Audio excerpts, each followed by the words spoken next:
Hi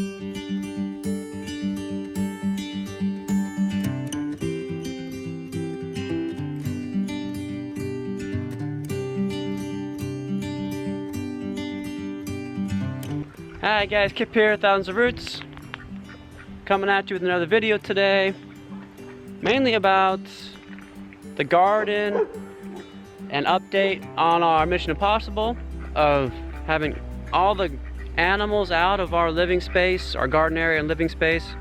Another really important permaculture concept, I'll be sharing that with you today, based on observation.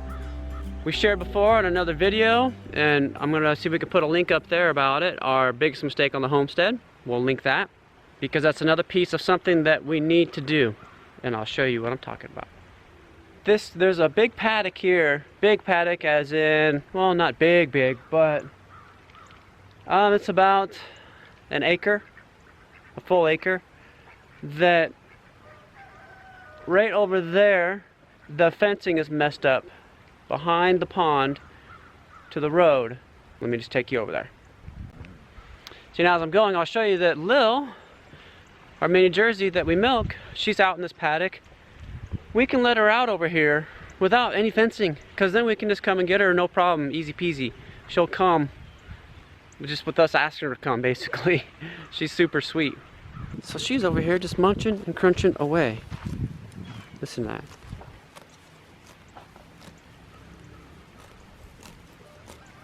There's some really nice grass over here for her.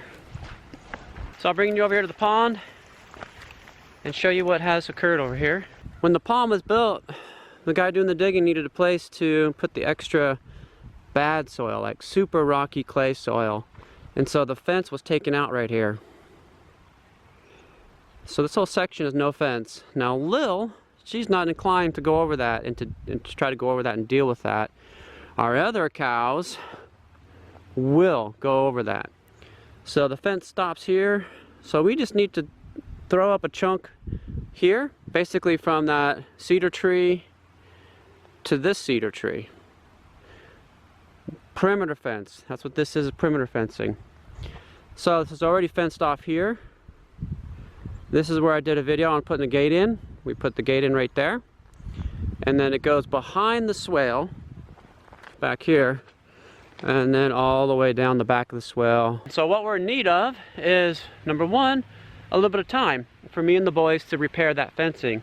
Number two, we need some electrical fencing. We don't have any electrical fencing on site, so we need to purchase some. We need to get some electrical fencing so that we can paddock off this area and move all the cows over here and give our main pasture some rest.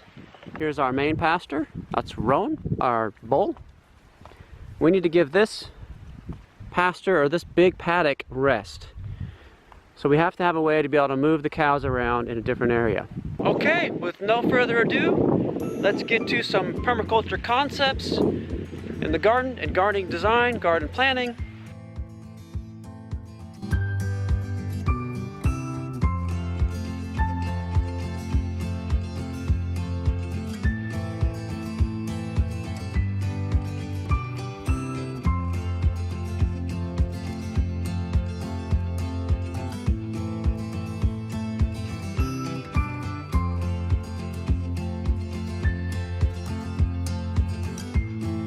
Okay, there's a little bit of a lull in the rain. It has been raining now for 12 hours straight. Some of it torrential downpours, flood warnings since last night. And I wanted to show you, we're doing this gardening series, what a torrential downpour of rain can do, even when you plan for it. So this is okay. This is puddled up. This is our intended walkway that we haven't filled with wood chips yet. So no surprise there that it puddled. That goes all the way over, walkway. So it puddles over here, more walkway. But the problem is that this water is moving because it slopes this way. So this water's moving and it's looking for the easiest route to escape, right? It's gonna obey gravity. So our wood chips here on this walkway got thinned out a little bit. Thinned out. It started piling up right here. So, that's kind of weird. Why would it do that? Well, when you look back, that's the area I was pointing to. You can see all the water puddling. The water chose this spot as the weak spot. And then look what it did to our material. Oh, it's gone. So all the wood chips we put here are gone on this walkway. And they've piled up here. They tried to fully escape the garden, this material. It tried to fully escape, but thankfully we put these raised beds in that stopped it, and then it even went to the gate and it stopped it at that gate a bit.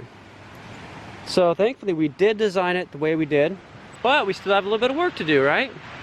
We're gonna have to put in a little trench, little diversion trench, and divert the water from escaping that way.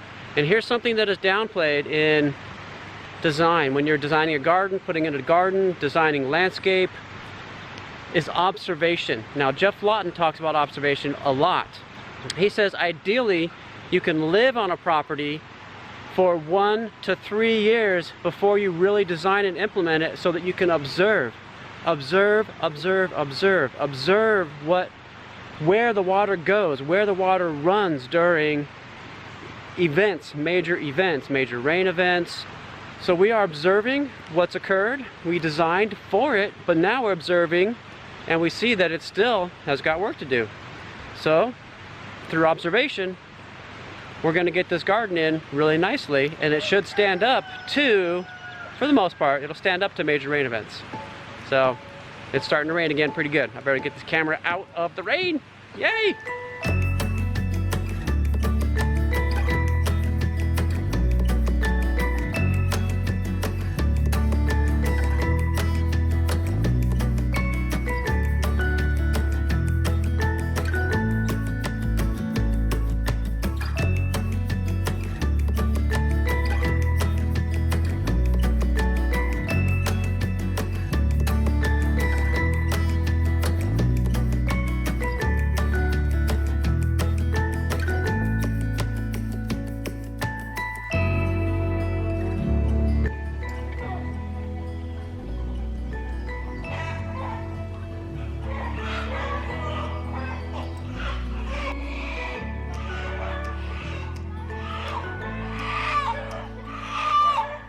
That guy did not want to be caught.